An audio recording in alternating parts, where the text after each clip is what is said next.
On a coutume de dire que dans une guerre, la première victime, c'est toujours la vérité. Pourquoi ? Parce que tout le monde bluffe, tout le monde ment, tout le monde essaye d'emporter la décision. C'est pour cela que Poutine raconte que tout se passe bien dans son offensive en Ukraine, et c'est pour cela que de l'autre camp, on raconte que tout se passe mal. Il faut donc se méfier de la propagande de guerre, surtout parce qu'elle promeut une lecture morale des événements. Les gentils contre les méchants, les victimes contre les bourreaux.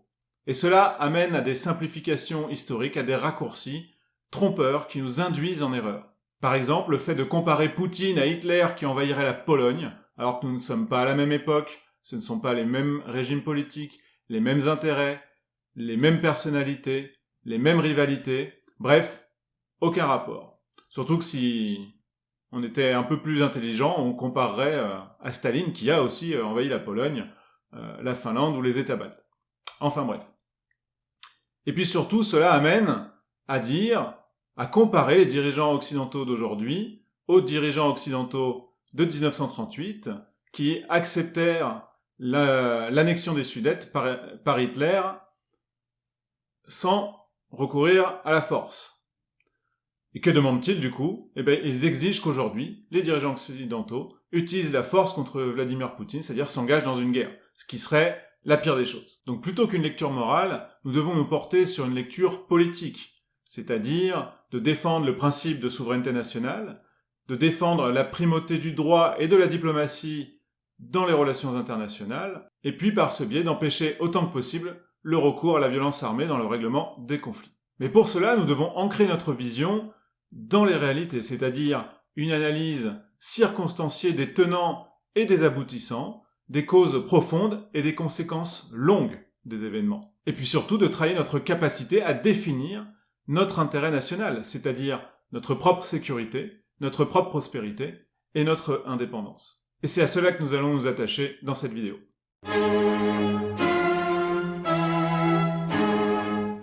Mais avant cela, nous devons examiner nos propres biais. D'abord parce que nous jugeons toujours à l'aune des valeurs démocratiques libérales, à l'aune de nos valeurs occidentales, alors qu'elles ne sont pas une vérité universelle absolue, partagée par le monde entier, que ce n'est surtout pas le seul critère, le monde est bien plus complexe que cela. Ensuite, nous vivons dans une bulle informative occidentale qui a cette fâcheuse tendance à recourir à la lecture morale des événements et à la courte vue. Et puis troisièmement, parce que nous avons la fâcheuse tendance de pratiquer l'indignation et l'information sélective, les interventions militaires occidentales en Syrie ou en Libye ou de notre allié saoudien au Yémen font l'objet de beaucoup moins de commentaires, de beaucoup moins d'indignation sur les crimes de guerre ou sur les sanctions économiques à prendre. Donc nous devons sortir de notre bulle pour regarder les réalités historiques et géopolitiques en face et nous forger un avis qualifié en tant que citoyens français. D'abord, regardons les caractéristiques historiques de l'Ukraine. Ukrainiens et Russes sont les deux branches d'un même peuple au départ, les Slaves orientaux, qui plus est de même religion puisqu'ils sont orthodoxes, caractéristique qu'ils partagent aussi avec les Biélorusses. Les revendications nationales ukrainiennes remontent au XIXe siècle. À cette période, les ukrainophones peuplent ce que l'on appelle la Petite Russie, qui est inclus dans l'Empire russe. C'est l'existence de cet empire russe qui nous explique le peuplement actuel de l'Ukraine, avec une minorité russophone, environ 30% des Ukrainiens ont pour langue maternelle le russe, quasiment 100% de la population est néanmoins bilingue, et on retrouve ces minorités russophones dans le sud et l'est du pays, depuis les conquêtes des impératrices Anne, Élisabeth et Catherine II au XVIIIe siècle. C'est la région que l'on appelait la Nouvelle-Russie, et qui fut incorporée à l'Empire russe, et donc peuplée de Russes. Ensuite, les frontières actuelles de l'Ukraine ont été formées essentiellement sous l'URSS, depuis la formation de la République soviétique socialiste d'Ukraine par Lénine en 1922, jusqu'au don de la Crimée par Khrouchtchev en 1954. Alors, lorsque nous parlons de nationalisme intégral ukrainien, nous devons le distinguer du simple nationalisme qui consiste à s'organiser en tant que nation, puisqu'ici, ce nationalisme intégral puise ses origines dans l'organisation nationale ukrainienne B de Stepan Bandera, qui s'est développée dans les années 30 et les années 1940, financés par l'Allemagne nazie pour lutter contre la Pologne et contre les soviétiques, et qui ont servi de supplétifs des SS dans la Shoah par balles menée donc sur le front de l'Est à partir de 1941. Par exemple, le fameux massacre de Babi Yar en septembre 1941, qui a fait plus de 30 000 victimes juives, a été commis en grande partie par des ultranationalistes ukrainiens. Ensuite, ils sont partis combattre l'armée soviétique dans l'armée allemande avec la Légion ukrainienne et la division SS Galicie qui a rassemblé plus de 25 000 soldats. Et ce sont à ces bandes armées, à Stepan Bandera, que se réfèrent les mouvements ultranationalistes actuels, qui ont servi de bras armés au soulèvement de l'Euromaïdan en 2013 et 2014 pour renverser le président pro-russe Yanukovych qui refusait de signer des accords avec l'Union européenne. Et après avoir œuvré sur la place Maïdan, ces milices paramilitaires ont semé la terreur dans le pays après la chute du gouvernement le 22 février 2014. On a par exemple Pravi Sector, un groupe paramilitaire de 10 000 membres environ, qui a massacré les civils pro-russes qui s'opposaient aux réformes kieviennes, notamment avec le fameux massacre d'Odessa, qui fit une 50aine de morts, ou aussi les massacres de Mariupol, qui menèrent au déclenchement de la guerre du Donbass. Et c'est à cette période, après la chute du gouvernement pro-russe, qu'ils ont pénétré les institutions, notamment avec le parti néo-nazi de Svoboda, qui avec Pravi Sector représentait environ 7% de l'électorat et possédait 8 députés à la Rada. Ils ont immédiatement obtenu le poste de vice-premier ministre, ainsi que 2 autres ministères. Le chef de la milice de Pravi Sector est devenu conseiller du chef de l'état-major des armées ukrainiennes. Et puis on a eu le fondateur du Parti national-socialiste d'Ukraine, Andrei Paryubi, qui est devenu secrétaire du Conseil national de sécurité en février 2014, avant de devenir vice-président de la Rada jusqu'en 2016, puis président de cette même Rada jusqu'en 2019. Et à partir de là, ce nationalisme intégral ukrainien a infusé dans les institutions politiques, en promouvant notamment la dérussification. Il y a eu à partir de 2014 de nombreuses lois pour réduire l'usage du russe dans les écoles, dans la fonction publique, dans les universités, dans les commerces. La parole médiatique contre les russophones a été décomplexée. On a même vu l'interdiction du Parti communiste ukrainien de se présenter aux élections. Après cela, les milices paramilitaires se sont engagés en partie dans le régiment Azov, dans le Donbass, financés par des députés de Pravi Sector et par des oligarques ukrainiens. Il y a également eu la formation de l'armée des volontaires ukrainiens de Dmitri Yarosh, une autre milice paramilitaire. Donc il faut bien voir que s'ils forment une petite minorité politique en Ukraine, ils ont une capacité de pression très forte par la violence, par la terreur, par les enlèvements, par l'intimidation, et que le président Zelensky est, depuis son arrivée au pouvoir en 2019, dépassé sous la pression de ces groupes néo-nazis, de ces groupes nationalistes ukrainiens, et il est obligé de composer avec eux. Il ne veut pas s'opposer frontalement à eux, il ne peut pas non plus les éliminer. Et c'est pour cela que les lois de dérussification ont poursuivi leur avancée. Depuis la chute et le démantèlement de l'Union soviétique en 1991, l'organisation du traité de l'Atlantique Nord, qui regroupe les États-Unis et ses alliés européens depuis 1949 dans la guerre froide, a poursuivi son avancée, a poursuivi son élargissement vers l'Est, vers les frontières de la Russie, malgré la promesse faite à Gorbatchev en 1991 de ne pas le faire. L'élargissement a été lancé en 1997, notamment avec l'arrivée effective dans l'OTAN de la Pologne en 1999, ensuite notamment les États baltes en 2004, 3 pays frontaliers de la Russie, et puis l'annonce en 2008 de la procédure d'adhésion pour la Géorgie et pour l'Ukraine. Et déjà en 2005, George Bush fils avait annoncé la construction d'un bouclier antimissile américain en Roumanie et en Pologne, qui ont été inaugurés pour l'un en 2016 et l'autre devrait l'être en 2022.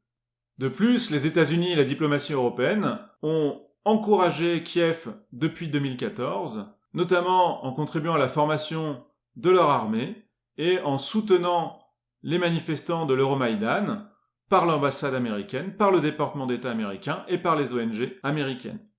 Donc, il y a bien une série d'actes perçus comme agressifs par la Russie qui ont précédé à la situation actuelle. Si cela ne justifie pas l'emploi de la force armée, il l'explique largement.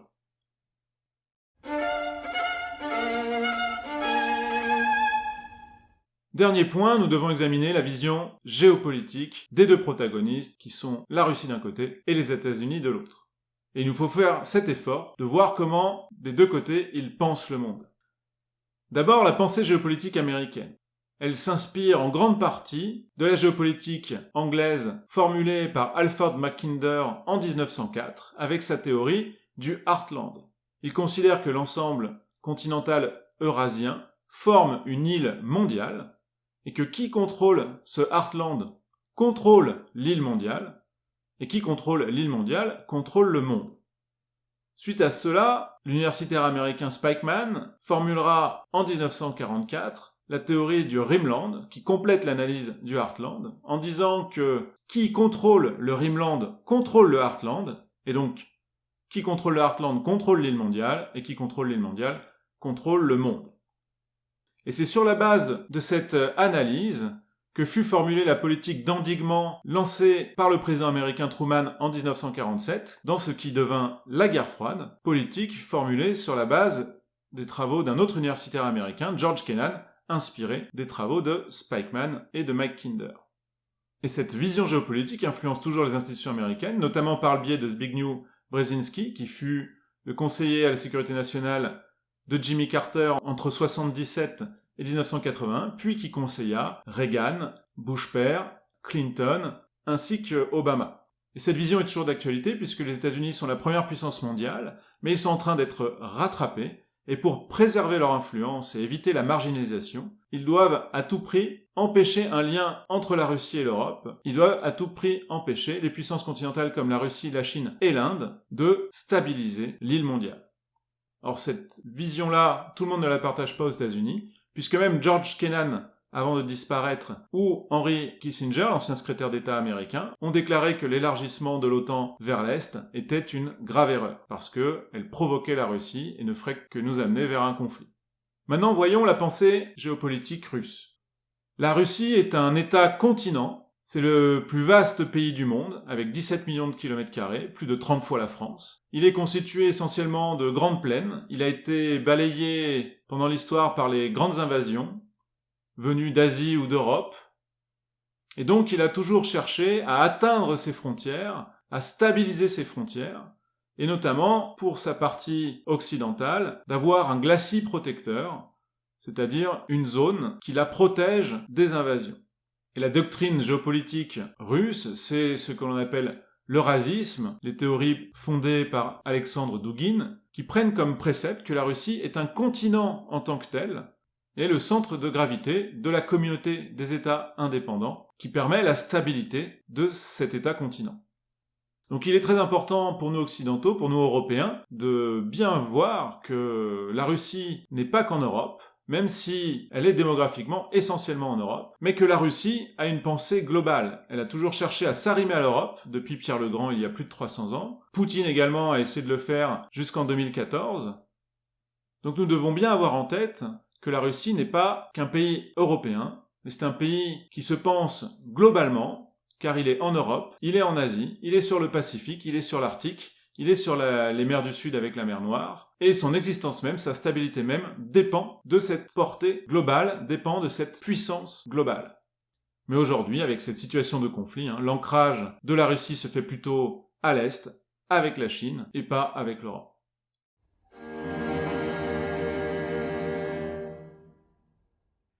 Il est donc clair que nous vivons dans une bulle informationnelle et intellectuelle atlantiste. Nous sommes façonnés par le soft power américain, par cette lecture morale superficielle, hollywoodienne, quasiment digne d'un Marvel. En conséquence, nous ignorons et ne voulons pas voir les enjeux géopolitiques profonds. Le moment du test est donc arrivé.